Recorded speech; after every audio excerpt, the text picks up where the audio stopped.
हम हज को जा रहे हैं, माँ की खैरियत पूछी कि नहीं पूछी?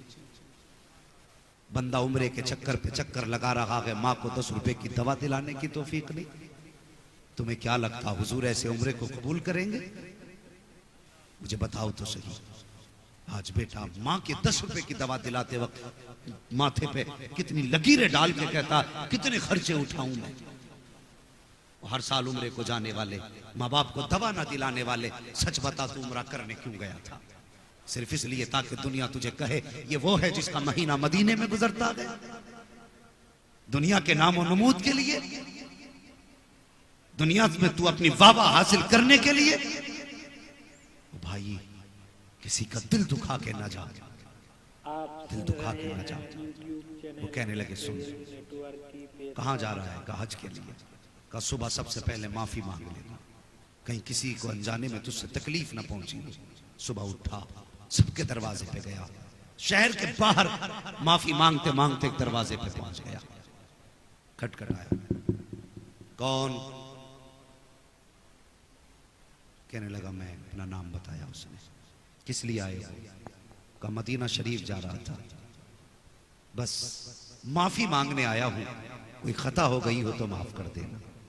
अंदर से खातून की आवाज आई, हमारे घर में कोई मर्द नहीं है।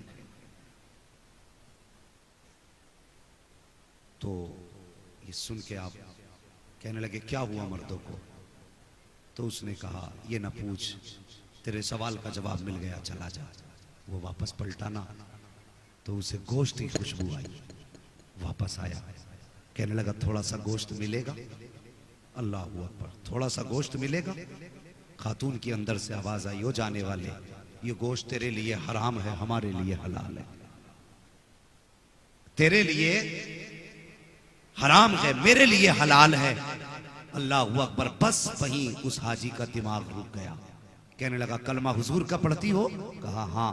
मुसलमान हो? हाँ। कहा फिर जब शरीयत एक है तो फिर हुक्म एक क्यों नहीं? उसने कहा ये ना पूछ, वापस चला जा।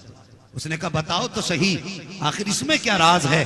खातून कहने लगी सुन, ये जो गोश्त बन रहा है ना, ये मुर्दा जानवर का गोश्त है, और शरीयत में किसी को बिला उज्र के मुर्दार को खाना हराम है, लेकिन अगर जान पे बनाई हो तो फिर मुर्दार खाने की शरीयत इजाजत देती है। इतना खाने की इजाजत है जिससे जान बच जाए। वो आने वाले मुसाफिर, मेरी घर के अंदर बेटियां जवान है, घर में कोई कमाने वाला मर्द नहीं है, कई दिन का फाका हो गया। बेटियों की जब हालत ऐसी हुई, मुझे लगा कि इंतकाल कर जाएंगी, तो मैं घर से बाहर रिस्क की तलाश में निकली। हाथ फैलाने की हिम्मत न हुई। अल्लाह अकबर का जब कुछ हिम्मत न हुई, मैंने एक जानवर मरा हुआ देखा, उसका गोश्त लेकर के आ गई ताकि फिर खिला करके बच्चियों की जान बचा सकूं। अल्लाह अकबर। इतना सुना है, उस आने वाले ने इतना सुना, आंख में आंसू आ गए। अल्लाह अकबर। जब वापस जाने लगा, अंदर से खातून की आवाज आई, का जब मदीने पहुंचे तो हमारे नाना से जाके सलाम कह देना। जब लफ्ज़ नाना सुना है, पैर रुक गए जाने वाले के। उसने इरादा तर्क किया जाने का, अपने घर आया, आंख में आंसू भरे, जितना ज्यादा राह था सारा बेच दिया, जो सवारी थी वो भी बेच दी, सारा पैसा लेकर के सुबह की सैयदों की चौखट पे आया, और आने के बाद दस्तक दी, दरवाजा खुला, चुपके से हाथ बढ़ाया, कहता सैयदा ये तोहफा कबूल कर लो। का ये क्या है? का जो हज को जा रहा था वो पैसा लेकर के आ गया हूँ। सैयदा ने कहा था क्या हज को नहीं जाएगा? उसने रो के कहा था सैयदा अगर आपको रोता हुआ छोड़ करके मुस्तफा के मदीने गया और जाके सलाम कर दिया, और आका ने ये कह दिया कि मेरी बेटी को रोता हुआ छोड़ के आया है, मुझे तेरे सलाम की जरूरत लगी है, तो फिर मुंह कहां लेके जाऊंगा? का जिंदगी रहेगी तो हाजिरी फिर हो जाएगी। तोहफा कबूल कर ले, अगर तोहफा कबूल हो गया है तो दुनिया भी कामयाब हो जाएगी, आखिरत भी कामयाब हो जाएगी। अल्लाह अकबर। और किसी का दिल दुखा के न जा, किसी को सता के न जा, किसी को तड़पा के ना जा, तौफीक दे तो अपनी माफी मांग के जा। अल्लाह अकबर। ये कह के वापस आ गया। जब घर आया, बीवी कहने लगी सरताज तुमने सितम कर दिया। कहा क्यों? कहा वहां तो नसीब से लोग जाया करते हैं, और तुमने जाते जाते जानबूझ के सफर खत्म किया। पूरी कहानी बीवी को बताती, लेकिन गांव वालों को क्या बताता, मोहल्ले वालों को क्या बताता? राज था मुस्तफा की बेटी का। किससे खोलता, किसे बताता कि मैंने हुजूर की बेटी को अपना पैसा दे दिया। हिम्मत ने जवाब दे दिया, चुप होके बैठ गया। बच्चे घर से निकलते, लोग कहते तेरा बाप बड़ा कमीना है। वहां जाने के लिए लोग तरसते, इसने जाते जाते अपना सफर खत्म कर दिया। मोहल्ले में लोग ताने देने लगे, इसने मारे गैरत के दरवाजा बंद कर लिया। हाँ, जब तक लोग हज करके वापस आते इसने दरवाजा ही नहीं खोला। उसी साल हज करने के लिए ख्वाजा कुतुबुद्दीन बख्तियार काकी रहमतुल्लाह तआला अलैह गए हुए थे। हाँ, जब आने की रात आई ना वापसी की, तो जो आपके साथी थे कहने लगे हजरत चलें शॉपिंग कर लें, कुछ सामान खरीद लें यादगार के तौर पे। आप कहने लगे जाओ, तुम्हें सामान खरीदना है खरीद लो। हाँ, बख्तियार का अपना मानना यह है ये आज आखिरी रात है, काबे के सहन में बैठ के गुजारूंगा। खुदा जाने दोबारा ये हरम देखना नसीब हो के ना हो। ये कह के हरम शरीफ में इबादत के लिए बैठ गए। रात के दोपहर 2 हिस्से गुजर गए। आप फरमाते हैं कि आसमान से 2 फरिश्ते उतरे और आपस में बातें करने लगे। कहा इस साल कितने हज करने लोग आए हैं? एक कहने लगा 2 लाख लोग आए हैं। अल्लाह ने कितनों का हज कबूल किया? तो एक फरिश्ता कहने लगा इस बार अल्लाह ने सबका हज कबूल फरमा लिया है। अल्लाह अकबर। दूसरे ने कहा आखिर इस बार अल्लाह ने सबका हज कबूल कैसे कर लिया? तो वो कहने लगा कि एक ऐसा भी हाजी है जो हज करने नहीं आया, लेकिन अल्लाह ने उसकी बरकत से 2 लाख लोगों का हज कबूल फरमा लिया है। ख्वाजा कुतुबुद्दीन बख्तियार काकी कहते मेरे दिल में हसरत जाग गई। ऐसा कौन है जो चल के मदीने तक ना आया, जिसने हरम का तवाफ भी न किया, और उसके आए बगैर उसकी बरकत से अल्लाह ने 2 लोगों का हज कबूल कर लिया। उठे फरिश्तों के पास गए, उसका पता बताओ कि कहाँ रहता है? फरिश्तों ने बताया बगदाद की जाकर के शहर के करीब फला बस्ती में रहता है। अल्लाह अकबर। लोग कहने लगे चलें घर। आप फरमाने लगे घर बाद में जाऊंगा, रब के महबूब बंदे की जियारत पहले करके आऊंगा। आपने सफर किया और उस बस्ती में पहुंचे जहां का हवाला फरिश्तों ने दिया था। आपने जाके नाम बताया, इस नाम का इस नाम का कोई शख्स आपकी बस्ती में है। लोगों ने कहा क्या करोगे? कहा मुझे उससे मिलना है। कहा आप उससे मिलोगे? उससे बड़ा बदबख्त तो कोई हो ही नहीं सकता। इतना सुना आपकी आंख में आंसू आ गए। फरमाने लगे लोगों तुम नहीं जानते उसके बारे में जितना मैं जानता हूं। उसे गाली ना दो। कहा हजरत जी बात गाली की नहीं, ये वो बदबख्त है जो मंजूरी के बावजूद ना गया। उसे गाली ना दे तो क्या कहे? फरमाते तुम क्या समझते हो, मुझे उसके घर का पता बताओ। ख्वाजा कुतुबुद्दीन बख्तियार काकी उसके घर का पता पूछ के दरवाजे पे गए। दरवाजा बजाया, अंदर से आवाज आई। कौन? कहा दरवाजा खोलो, तुमसे मिलने आया हूँ।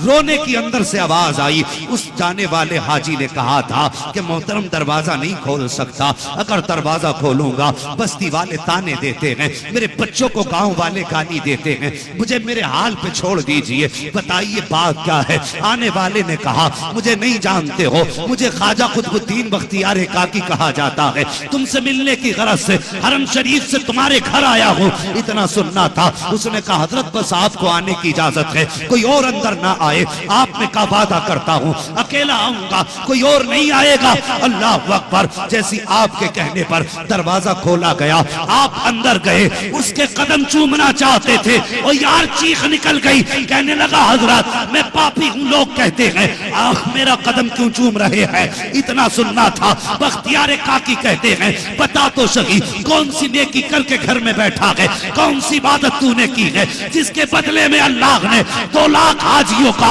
हज कबूल फरमा लिया है? इतना सुनना था। चीख निकल जाती है। रो के कहता हजरत जी ये बात दोबारा मत कह देना, अभी तो गांव वाले गाली दे रहे हैं, फिर घर में आके मारेंगे, ये कैसी बात आपने कर दी है? आप फरमाते हैं सुन, मैंने अपने कानों से सुना है, खुदा ने तेरी बरकत से 2 लाख हाजियों का हज कबूल फरमा लिया है। ना सुनना था।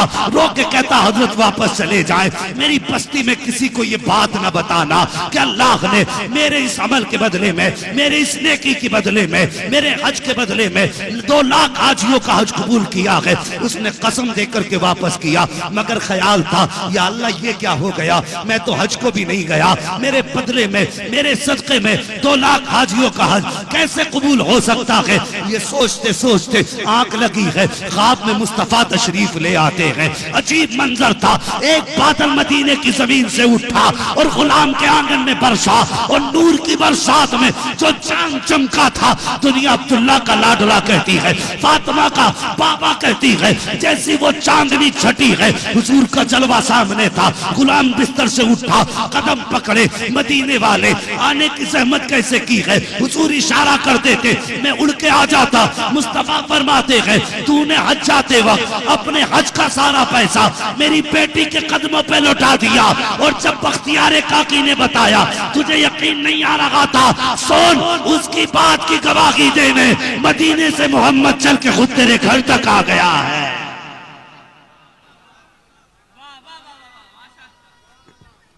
अल्लाहु अकबर, या रसूल अल्लाह, जिंदाबाद जिंदाबाद, या रसूल, ताजु शरिया, ताजु शरिया, ताजु शरिया, ताजु शरिया, शरिया ताजु शरिया, ताजु शरिया, ताजु शरिया, या इश्क तेरे सदके जलने से छुटे सस्ते, जो आग बुझा देगी वो आग लगा। क्या कहने, माशाअल्लाह। क्या ये इश्क की आग लगी है हमें? और कभी हम उठ के रोए तो कभी बिजनेस के लॉस पे रोए, कभी हम रोए तो किसी नुकसान पे रोए, कभी हम रोए तो फसल की बर्बादी पे, कभी हम रोए तो अपनी खेती के नुकसान पे रोए। और यार कभी उठ के मदीना शरीफ की याद में रो लिया कर, कभी हुजूर के मदीने की याद में रोया कर। खुदा की कसम, जिस दिन ये इश्क पैदा हो गया ना, खुली आंखों से तुझे मदीने वाले मुस्तफा का दीदार हो जाएगा, हुजूर का दीदार घर बैठे बैठे हो जाएगा। हाँ, ये वो लोग थे जिन्होंने बिंदे के हुजूर से इश्क किया, जिन्होंने बिंदे के हुजूर से प्यार किया। अगर ऐसे आशिकों की कहानी बताऊं तो रात छोटी पड़ सकती है, लेकिन बातें मुकम्मल नहीं हो सकती। हाँ, जिंदगी खत्म हुई और कलम सूख गए, तेरे औसाफ का एक बाप भी पूरा ना हुआ।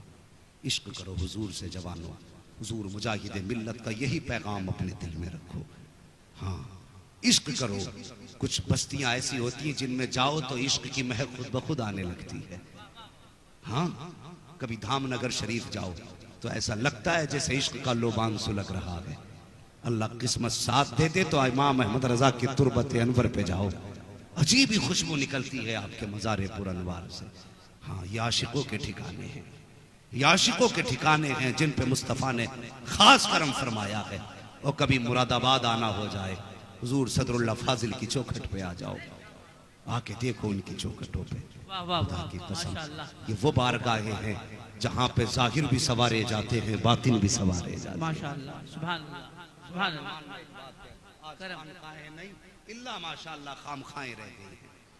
आज सीधे साधे लोगों का पीर बन के लोगों ने ईमान लूटना शुरू कर दिया, हक है, ईमान लूटना शुरू कर दिया।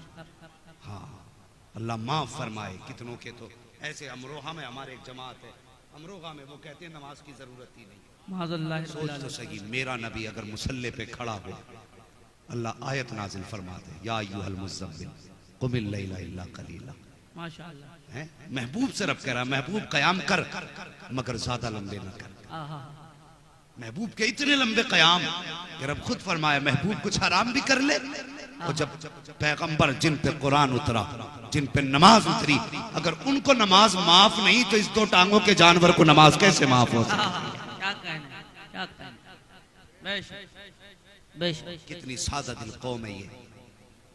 हम ऐसे लोगों के झांसे में आ जाते। खुदा रा पीर तलाश करो ना तो ऐसा तलाश करो जिसकी नजर जेब पे ना हो, मुरीद के दिल पे हो। जेब वाला ढूंढोगे यही मर के रह जाओगे, दिल वाला ढूंढोगे इधर हाथ में हाथ आएगा, उधर रिश्ता मदीने वाले से जुड़ जाएगा। हाँ, कुर्बानी करते हैं ना बकरीद पे लोग, बोलो आपसे जानवर का पैसा लेने नहीं आया, सिर्फ बताइए कुर्बानी करते कि नहीं? तो कुर्बानी का जानवर कितना छान फटक के लाते हो? नाक देखेंगे, कान देखेंगे, आंख देखेंगे। कुर्बानी का जानवर और जब पीर बनाते हो तो आंखें बंद कर गई, न सोचे न समझे, बहुत पहुंचा हुआ है, तसव्वुर में नमाज पढ़ लेता है। तसव्वुर में नमाज आती है तुझे, तसव्वुर में खाना नहीं आता।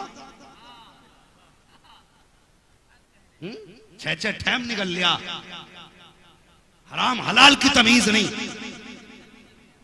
और खाता चला जा रहा है। नमाज के बाद तसव्वुर में पढ़ ली। अगर नमाज तसव्वुर में पढ़ रहा है तो खाना भी तसव्वुर में खाना। अगर 3 दिन में मक्खी ना बैठने लगे मुंह पे तो फिर नाम बदल देना। हमें पता बेटे, तुम्हारे पास रूहानियत नहीं, यही रोटी की ताकत है। रूहानियत उनके पास थी जिन्होंने 7 दिन फाका किया, लेकिन खुदा की कसम दुनिया जानती है सारी नमाज उन्होंने खड़े होकर अदा की। हाँ, तो ऐसी जमात से बचिए और उस जमात के पास जाइए जो तुम्हारे जाहिर को भी जानता हो, बातिन को भी जानता हो। वो जमात अल्लाह वालों की जमात है, और ऐसे लोग उसी जमात में मिलेंगे जिस जमात का ताल्लुक हमारी बरेली शरीफ से होगा।